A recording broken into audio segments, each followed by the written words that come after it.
everyone, my name is Sharan and I'm a beauty influencer. I've been using Watermelon Glow PHA BHA Pore-Tight toner for over a year now. This was my skin a year back and this is my skin right now. It has helped me reduce appearance of pores, dark spots and inflammation.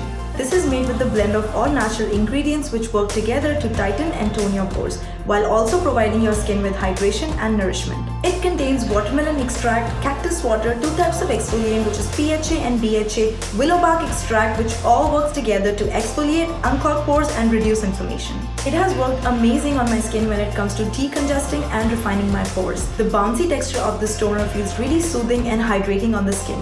For the application, I like to dispense a few drops into the palm of my hands and gently pat my skin. This can be used in your both morning and nighttime skincare routine. I've started using blur drops as a serum step and so far this combination has really been helping absorb any extra oils while also giving me more natural soft focused skin. After this, I go in with my pink juice moisturizer for an extra boost of plump on my skin. Ever since I've started using, my skin has become more healthy and hydrated. So as a sensitive skin type, this toner has effectively addressed all my skincare needs.